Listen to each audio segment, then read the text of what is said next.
अस्सलाम वालेकुम and hello guys, my name is Atif Wasim but and welcome to my channel. और इस वीडियो में मैं कवर करने वाला हूँ HTML CSS इफेक्ट, जो यहाँ पे कहीं पे नज़र आ रहा होगा। एक चीज़ आपको दिखाना चाहता हूँ, फिर वीडियो को करेंगे start. She is my sister.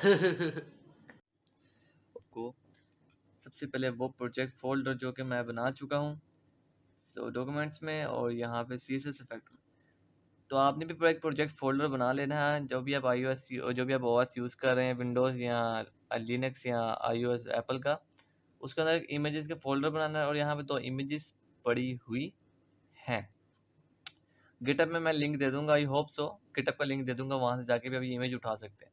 लेकिन ये इमेजेस मेरी इमेजेस ज़रूरी नहीं है, आप जो भी चाहें वो इमेज उठा सकते हैं।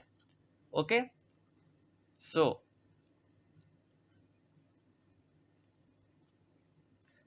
विजुअल स्टूडियो कोड ओपन करूँगा, यहाँ जाना है, ओपन फोल्डर करना है और यहाँ से उठा लेनी है CSS इफेक्ट को। ओके, तो इमेजेस के फोल्डर है, न्यू फाइल करना है, यहाँ पे जाके न्यू फाइल। ओके, गलत न्यू फाइल कर बैठा मैं यहाँ पे। ओके, यहाँ पे न्यू फाइल, इमेजेस के अंदर नहीं करना, index.html, देन एक्सक्लेमेशन साइन, और टाइटल वगैरह की ज़रूरत वैसे नहीं है, लेकिन मैं भी कर देता हूँ कि CSS इफेक्ट। ओके, एक सेक्शन बनेगा जो कि फुल हाइट कवर करेगा। आपको दिखा देता हूँ डेमो, वो जो मैं पिछला बनाया था, ये फुल हाइट कवर कर रहा है। फुल हाइट जिसके अंदर से सारा डाटा आ रहा है। ये कंटेनर बनेगा जिसके अंदर सारा डाटा आएगा। ओके, सो सेक्शन जो कि टैग है, डॉट कंटेन मेन कंटेनर का मतलब है कि क्लास है। ओके, इसके अंदर एक इमेज आएगी, ऑफ कोर्स इमेजेस के अंदर जाके Facebook 1, देन एक और इमेज आएगी, इमेजेस के अंदर जाके Facebook 2। ओके, थर्ड में क्या आने वाला है, एक हेडिंग जिसके अंदर आतिफ वासिम, और फोर्थ में क्या आने वाला है, एक पैराग्राफ जिसके अंदर लोरम का डेमी टैक्स 300, और ये इस तरह करके आ जाएगा। कॉपी पेस्ट करता हूँ, देन यहाँ पे जाता हूँ और फिर से पेस्ट एंड गो करता हूँ, तो ये कुछ इस तरह करके आ रहा है। राइट, स्टाइलिंग की बारी आ गई है। इसको ये बनाना है, तो इसको ये बनाने के लिए क्या मुझे चाहिए होगा, एक style.css की फाइल, और इसके सबसे पहले मैं कर दूंगा यहाँ पे लिंक style.css। बेसिक डेकोरेशन में रिमूव कर देता हूँ, बेसिक मार्जिन में रिमूव कर देता हूँ, और देन पैडिंग में रिमूव कर देता हूँ, और बॉक्स साइजिंग में बॉर्डर बॉक्स कर देता हूँ। बॉर्डर बॉक्स का मतलब ये होता है कि विड्थ में जो बॉर्डर भी शामिल हो, विड्थ के अंदर हाइट के अंदर बॉर्डर भी शामिल हो, विड्थ और हाइट के अंदर बॉर्डर शामिल हो, यानी कि बॉर्डर की विड्थ भी शामिल हो, और दूसरी मार्जिन की विड्थ भी शामिल हो, पैडिंग की विड्थ भी शामिल हो। इस तरह काफ़ी कैलकुलेशंस के लिए ठीक होता है। इसलिए मैंने टोटल जितने भी हैं, जितना भी डॉक्यूमेंट है इसके अंदर मैंने इसको रिमूव कर दिया। ओके, तो गौर से देखें, see okay, margin padding basic remove हो गया। सो H1 को देख लेते हैं। सबसे पहले H1 फंट साइज 4M, और इसके अलावा इसके अंदर मैं फंट फैमिली भी डाल देता हूँ, font family Arial. Okay, then अगर एरियल ना चले तो Helvetica, then sans serif. Okay जी, इसके अंदर पैराग्राफ टैग आएगा जिसका जो फंट साइज है वो होगा 1.2 रैम, और एक रैम होता है 16 पिक्सल्स का। See okay, so now 5। Okay okay जी, अब मैं सबसे पहले पकड़ूंगा इमेज को, तो इमेज टैग एंड चाइल्ड 1। इसका मतलब ये है कि जितने भी इस डॉक्यूमेंट के अंदर जितने भी इमेज टैग हैं उसमें से पहला वाला उठा लो, पहला वाला उठा लो। तो पहला वाला कौन सा है, ये वाला है। ओके, समझ आ रही है ना, इसकी समझ आ जानी चाहिए कि एंड चाइल्ड का मतलब क्या होता है। पहला चाइल्ड उठा लो। सो इसको मैं ये भी कर सकता हूँ, इसको मैं कहने की कर इसको मैं विड्थ दे देता हूँ 550 पिक्सल्स, हाइट 550 पिक्सल्स। ओके, इसके अलावा मैं क्या क्या चीज़ें और दे सकता हूँ, इमेज एंड चाइल्ड 2, दूसरा ये वाला, जितना भी इस पूरे डॉक्यूमेंट के अंदर जितने भी इमेज टैग हैं